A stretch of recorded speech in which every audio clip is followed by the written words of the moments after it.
The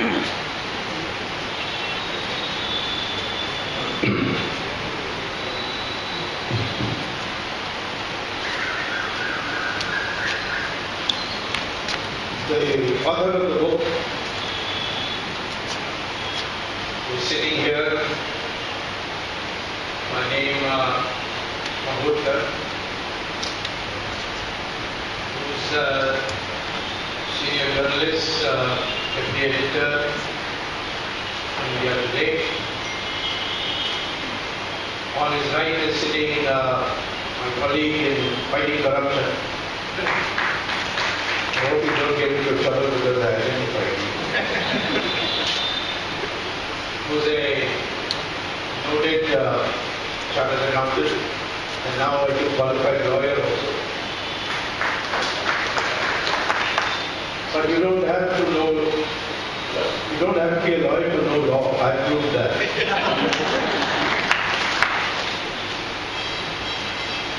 My young friend, Dr. Hande,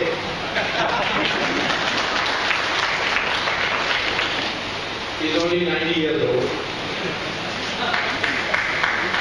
I told him that in Mahabharata, Bhishmacharya fought battle at the age of 118. It's got a long way to go.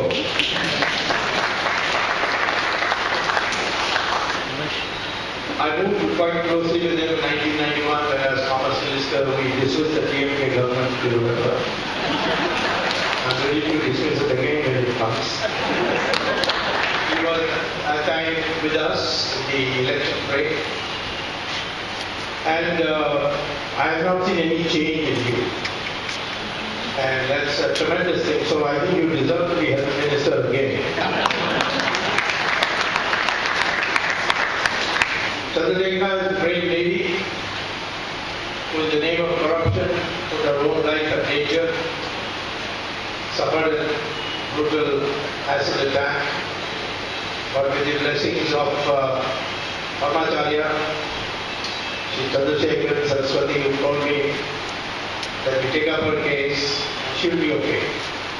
And today it's very difficult to say that she had an acid attack, but she resigned from the IAS, and 16 years of her service was still left, and joined the Janata Party as the first member in Tamil Nadu, and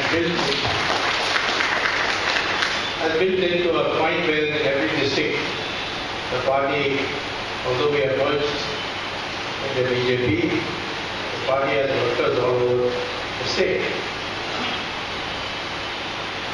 Beyond that is H. Raja. Sometimes I'm called H. Raja of Delhi. I remember you are called Swamy of Speaks his mind and is very straight. Very difficult to find a Tamil Nadu politician who speaks his mind and is straight.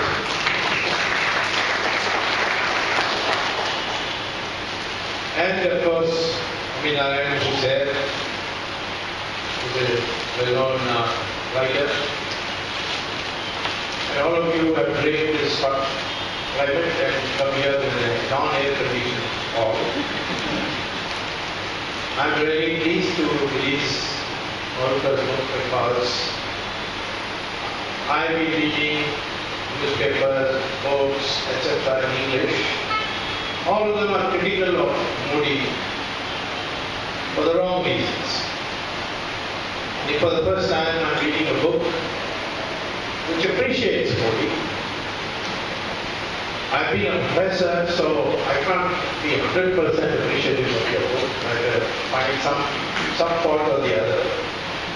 But ultimately, when a professor looks at a PhD thesis before him, even though he knows more than the student and therefore he doesn't agree with everything they teach, but he knows that there are seminal ideas in it which must be made public. And therefore, this book is worth reading for that reason. What my differences with him in this conclusion, I will tell you. Not in the spirit of criticizing, but in the spirit of saying that I don't agree with this interpretation. But his facts are completely accurate. and he has brought up into the focus in the proper way. I first met Narendra Modi in 1972. He was Vidyarthi Parishad General Secretary. And I had just joined the Janata Sabha and I've written a book called Swadeshi Man. And the Janata Sabha then publicized it. Mrs. Gandhi attacked me in Parliament for it. She called me Santa Claus. She also said, how can this man be a professor at the IIT on government expense?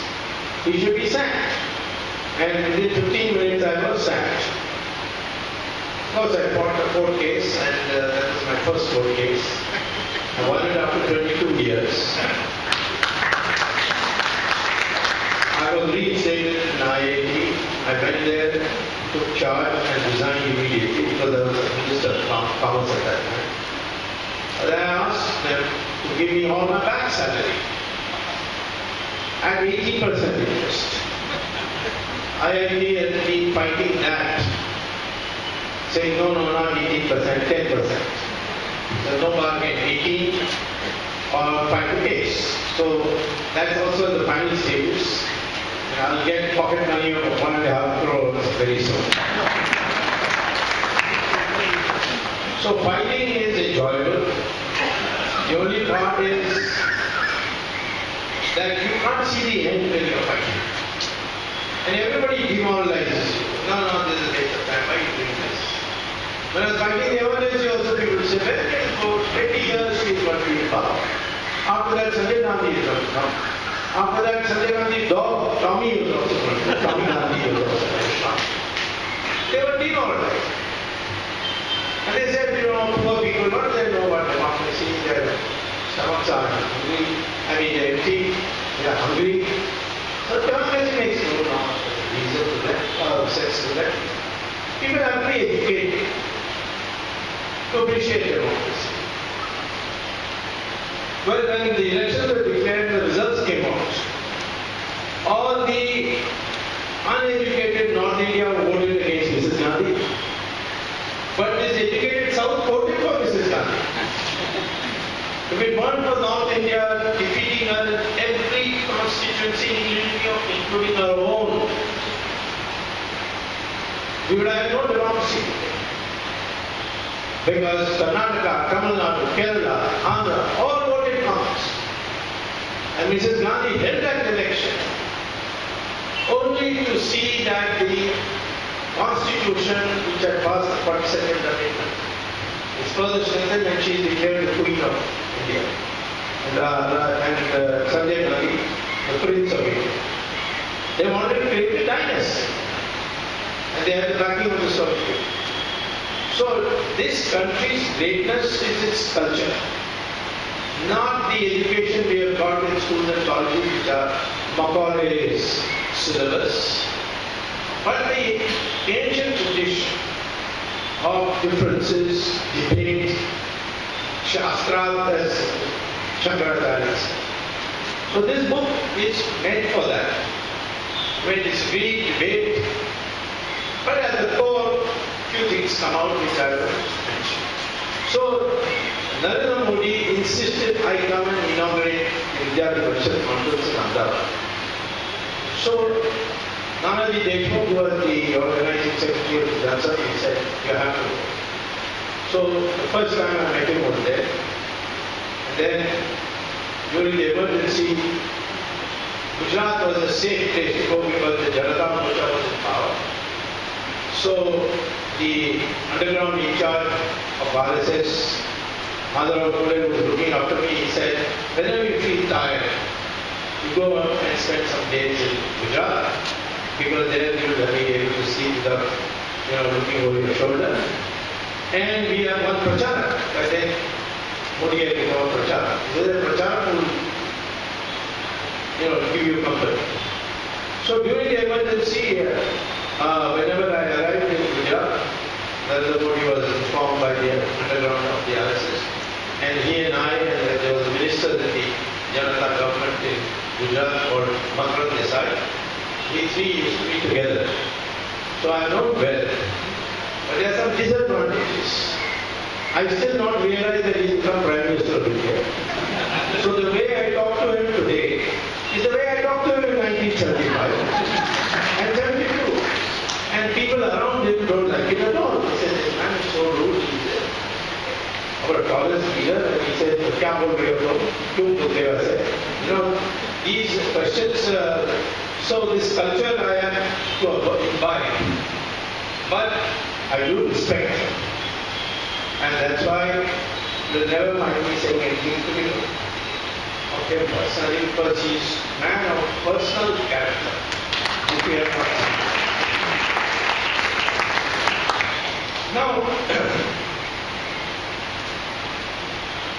We won the election for 3 reasons, according to me.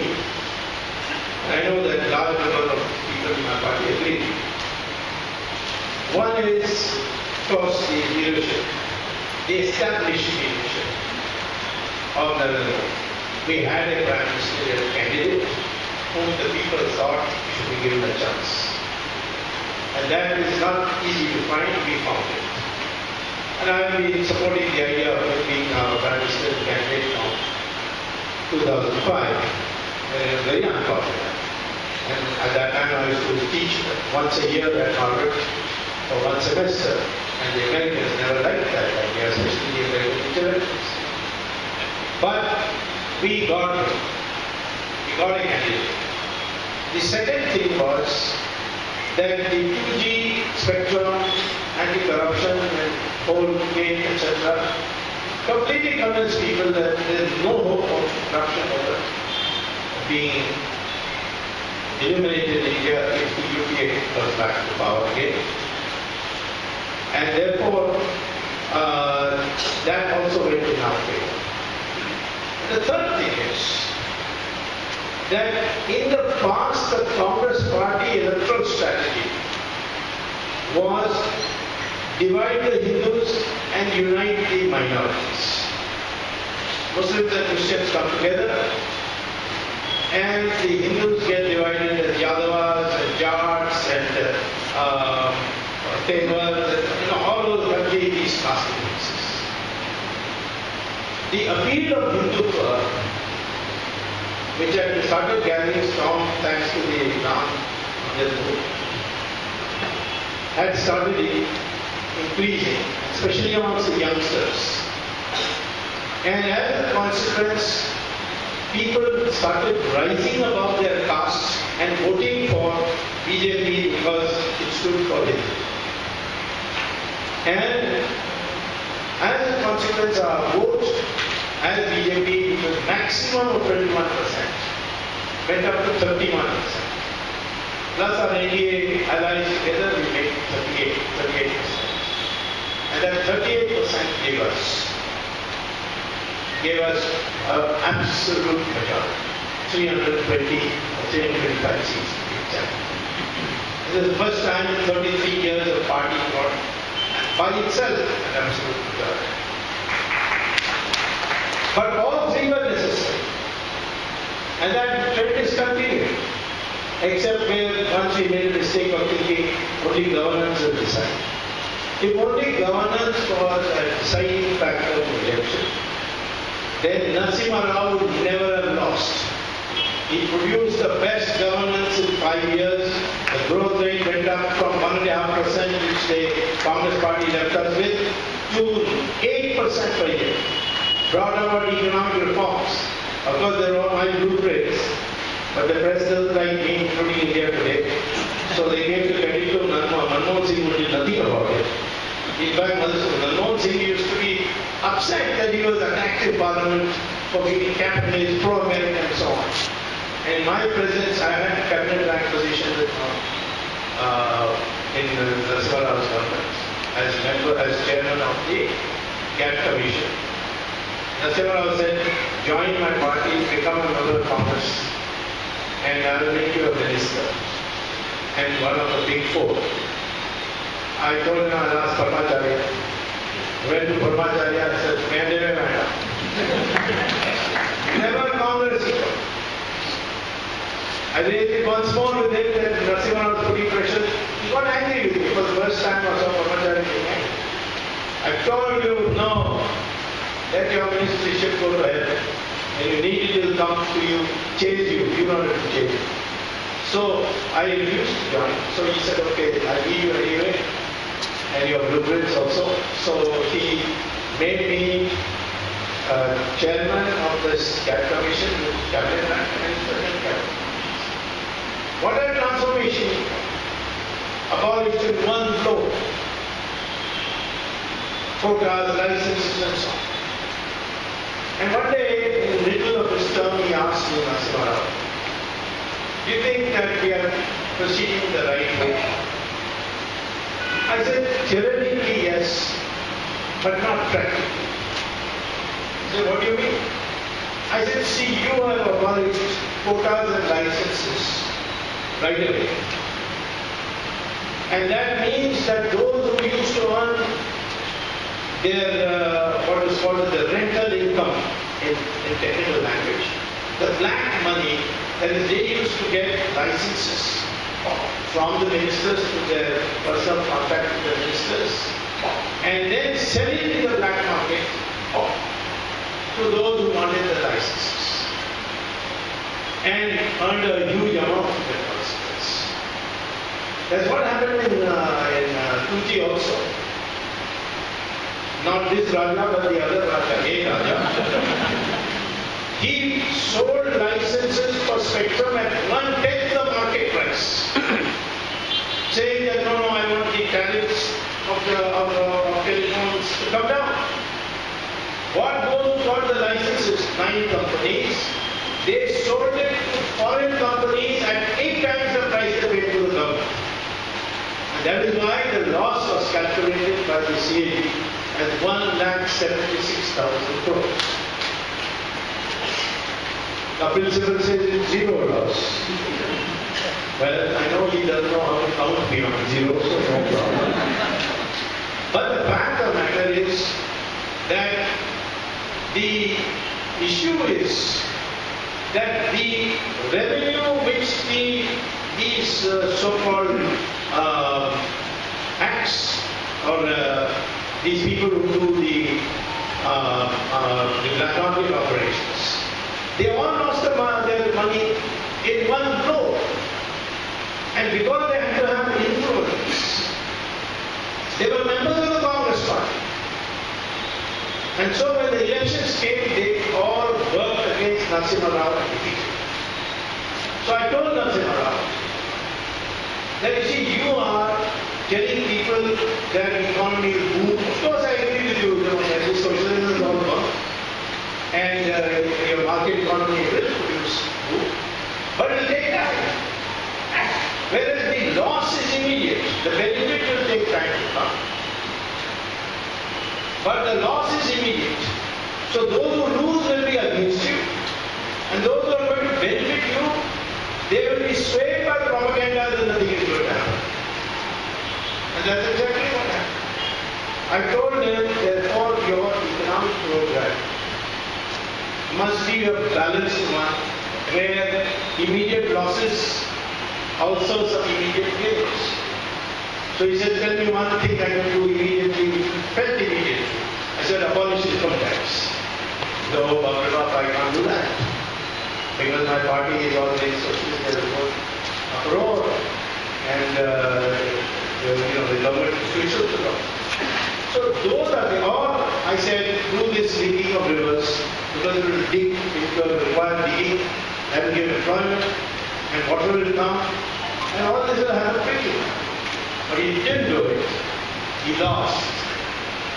In the case of Mr. Atal Bihari Vajpayee, almost everybody says he gave a good government. And they went to the elections by advancing the elections to so sure that they give you a win. That in 6 months they advanced the election and said India shining. All the media, everybody was saying India shining. But they forgot that the cadre did not work. Because our BJP has a cadre, essentially RSS, Vishnu Revolution. They were only looking for the building of the Ram Temple. And nothing was done about it. So, therefore, they said, why we should work. and they sat at home. And Mr. Vajpayee lost, the party's strength came to almost 50%. Even though he gave a vote. Same thing will happen with Morarji Desai. He brought down prices that nobody else had brought down. Lost. And even at the state level, Subramanian Swamy lost. Krishna lost. So therefore, you have to ensure that your reforms also, some of it immediately has immediate. And here, after Narasimha Rao's failure, the genius was of Narendra Modi, and he has proved it, which indirectly I can get out of it. Mahurkar says in his book, on page, in the inside cover,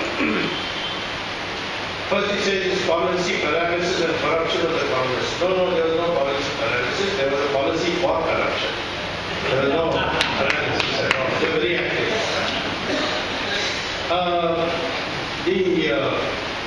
Mahurkar's thesis is, he quotes on page 223, Singapore's paper called Independent, where the author states, after quoting the newspaper, that Modi regards Lee Kuan Yew as one of his development icons.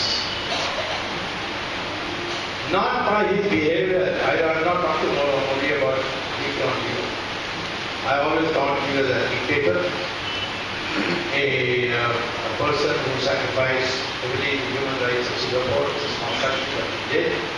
And we don't want his development model. Modi was just the opposite.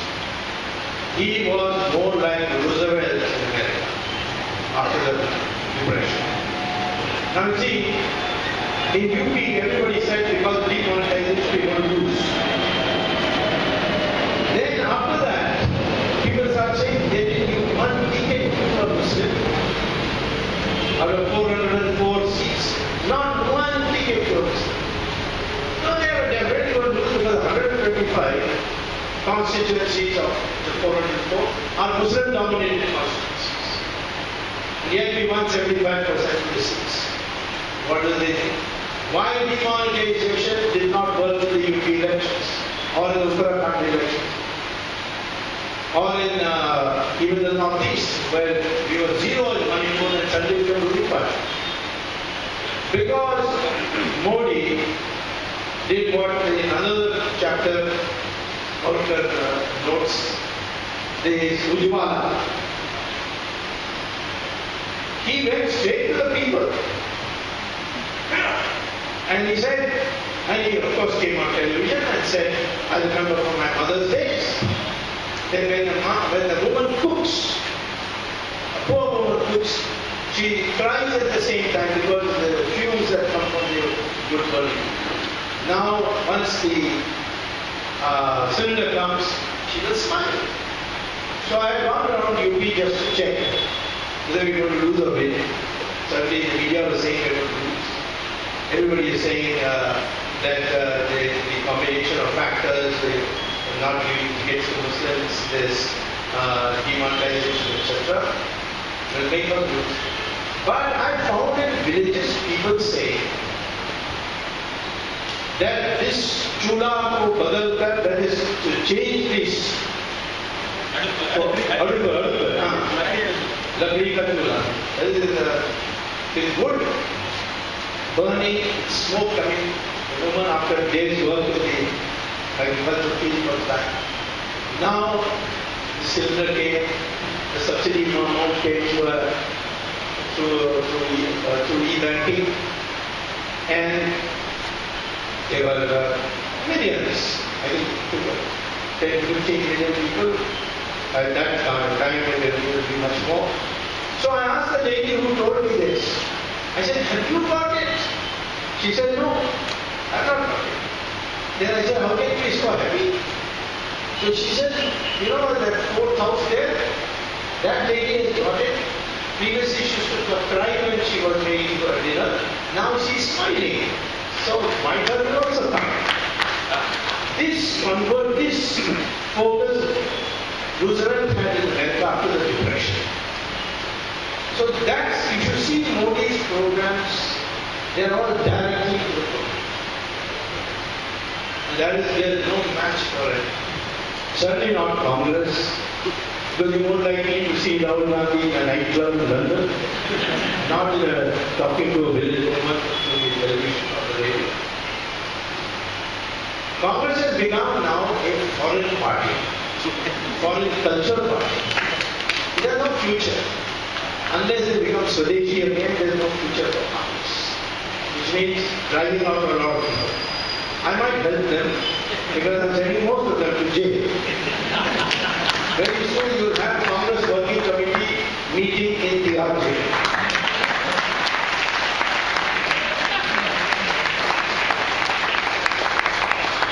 Sonia, Rahul, Motilal Vora, Oscar Fernandez in jail, Chidambaram with his son coming along,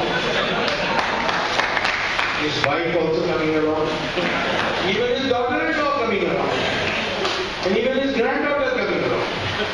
He has indicated all of them. And similarly, for murder, Shashi Tharoor. I can give you a long list. Nowadays Congress asks me, keep asking me in Parliament, my name will be on the list. Actually, you're a nice guy, I'll tell you in advance so that you can go abroad. What's happening? They wasted those 10 years looting the resources of this country. 120 lakh crores are abroad in illegal bank accounts. That means, because the total income tax revenue is just 4 lakh crores. So 120 means 30 times. 30 times the income tax revenue is abroad. We can bring it back. There are ways to do it. At the moment, there is disagreement between me and some others on how to bring it back. So there are methods, but let them try their method and not succeed. But as we get closer to election, we'll have to come around to my method. So 120 crores comes as a huge amount. So similarly, the skilled development industry. I mean, if you see the real record of Modi, it is all people-centered. All the past was on policy. So Narasimha Rao had policy, good policy, but he was not looking after the people's interests. Vajpayee, the same thing. It's a different kind of people. Our Mahurkar. What's Ramdev? Ramdev is going to come. Yesterday we demolished all their arguments.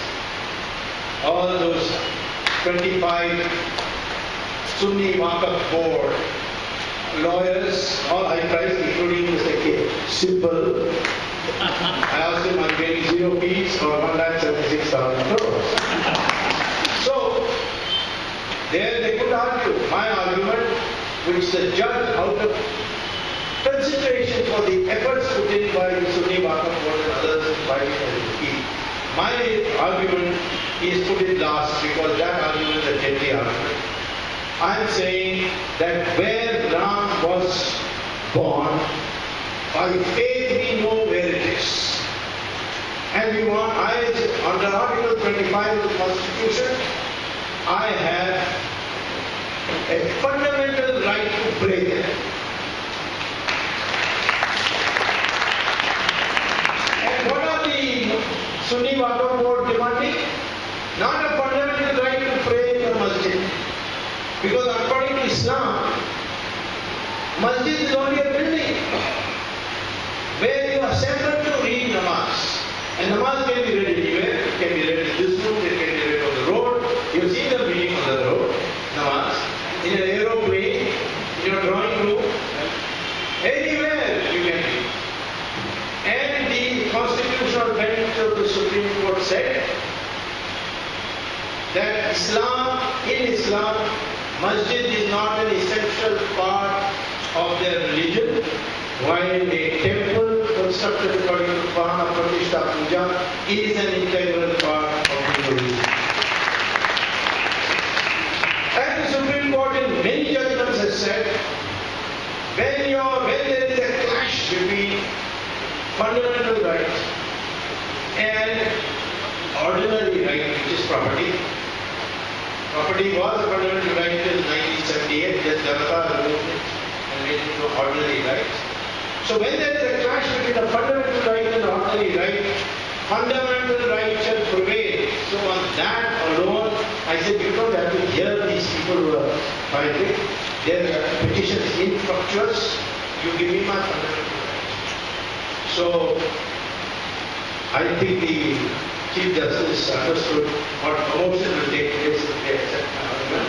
They said, we'll hear you last, you don't mind. And I understood. They said, as long as you start the proceedings, I have no problem. They, the other side, tried to block it, saying we have translated 90,000 pages of this, that, and others. Or nonsense argument, because they are the ones who find these documents, therefore they should find the translation. What have you find it? They said, when is the next hearing? He said, in September. So no, September too early. Or in November, no, too early. Then he said, okay, this is final, 5th of December. He said, that is 1 day before Parliament. So he said, what can I do? Let not another Parliament happen. So let it be on the 5th. So, and after that, no adjournments whatsoever. So it will soon be day-to-day hearing, and you will see by the middle of next year, we shall start with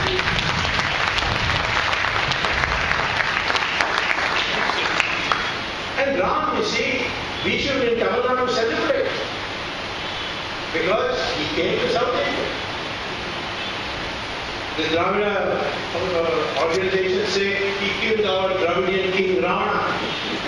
Police people reading British books on our history. Ravana was born near Delhi, near a place called Basra village in Noida. And even today you can go there and see the village. There's a big signboard which says. And moreover, I told Bhadraji one day, you know that Ravan was a Brahmin? He said, no, you're not a Brahmin. But since then he has stopped celebrating Ravadina. So, I'm going out far because I'm saying that the personality of Modi is also, without his stating so, that of a good Hindu. And that mobilizes our cadres, mobilizes the people. He keeps silent, no problem. Let him concentrate on propagating about his governance. But the cadres are working silently, and that's what we saw in UP. We saw one more thing in UP. Out of 125 constituencies where the Muslim vote dominates, not majority, but 35%, 30%. And if they consolidate the votes, victory is certain. We won 85 of those 125. And when we went and checked, we were told women voted for us because we were going to abolish Subramanian. These secular parties are not going to do it, only BJP will do it. Shia said for the first time we feel safe, so we are going to vote for it. They have also filed a petition, by the way, in the Ram temple matter, saying that they are ready for demonstrate somewhere else. Let this be around here. And the Shia people filed a petition, I supported them.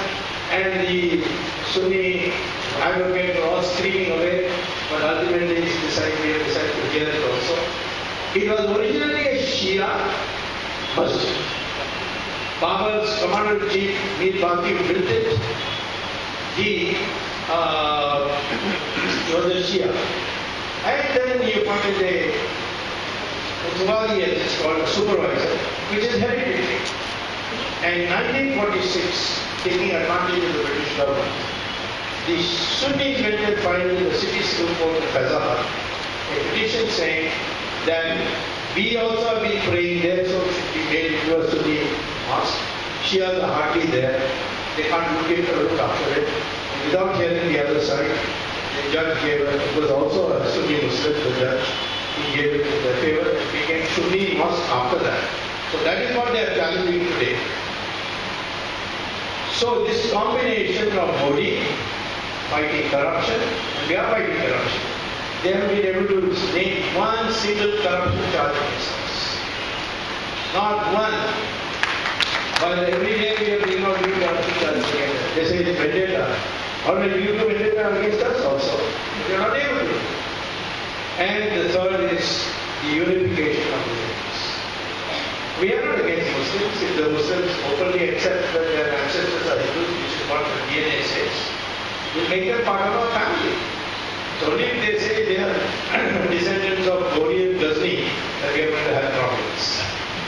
But we need a renaissance, and in that renaissance, the economic progress is necessary. Today, before I came here, I saw the Economic Times screaming headline that Arvind Subramanian says that our economy is faltering and that we need some adrenaline, we need some tonic. When did he realize this? I wrote in March, I wrote to the PM a 16-page letter with facts and figures to show there are 5 strong storm signals. PM forwarded to Finance Ministry, the same Arvind Subramanian said, all this is nonsense, all the economy is doing wonderfully, IMF is saying so, this is saying so. Now, because he's probably being exited, so like the Vice President, outgoing Vice President of India is taking a shot at us. These are all, yes, the economy is in bad shape, I agree, but they are correctable, rectifiable. These are not disasters. And therefore, we should address it. We will address it. I'm sure that the Prime Minister did. Normally the Prime Minister doesn't deal with this kind of details. He is more concerned with the people. And if the implementing machinery doesn't back him up, like in the case of German demonetization, they should have printed 6 times the 100 rupee currencies in advance. But the finance ministry is a result of not doing it. So those are rectifiable problems. They have been rectified. And therefore, let us look at the positive side. Like they say, the glass is half full. You can also be pessimistic and say it's half empty. So depending on how you see it. This book is giving you enough bullets to fire. And I'm very happy to sit here. And I can say that the economic renaissance in India can come very quickly, and much of the problems we are having internationally is out of the recognition that India is just now the 3rd largest GDP country behind America and China, and I will predict that by 2025 we will be ahead of China, and because of our innovational capacity of our young people, which is what? 75% of our population is below the age of 35. This is the age group which produces the innovations. With innovations, with proper collaborations with countries like Israel and the United States, India will become a global economic power at 25. We have already started the march. We have a commander in chief in the name of Mr. Narendra Modi, who will lead us in the right direction, and therefore the future of India is bright. That's the message I get from reading this book. Thank you very much.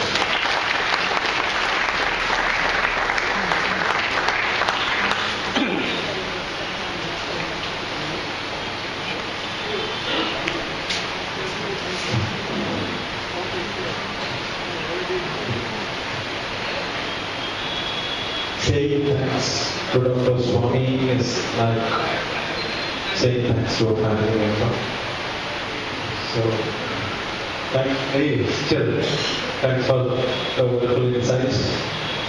I don't know how many of you have observed when you were all clapping about what Dr. Swamy said about Ram Mandir, you also heard the thunder.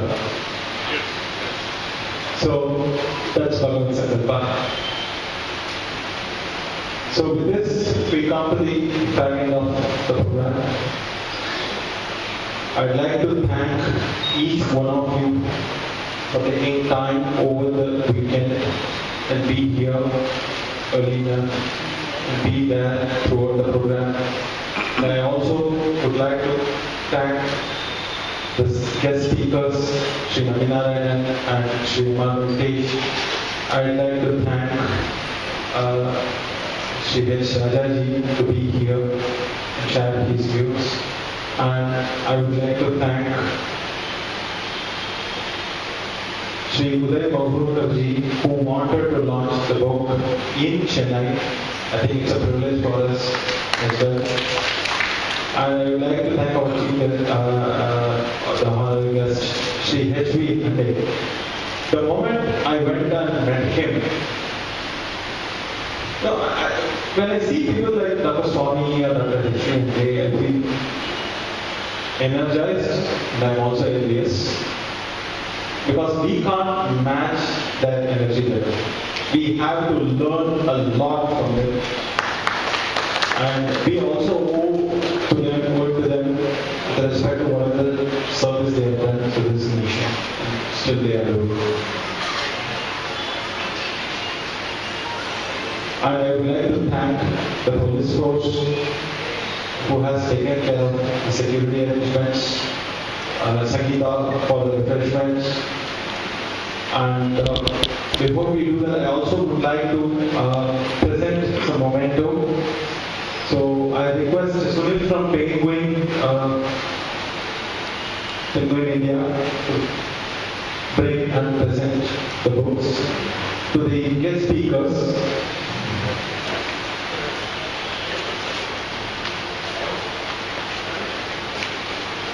Penguin India also want to present the book to Dr. Swamy and our State President, Chandrakanta ji.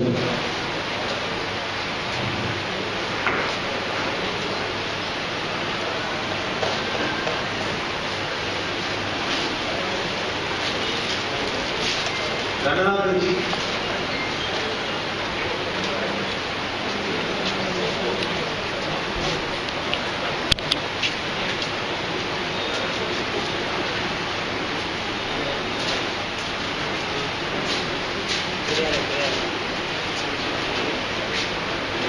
I want Rangaji to present the book to Sri Uday ji and also to it's not a release, it's for you. And also to Sri Uday ji.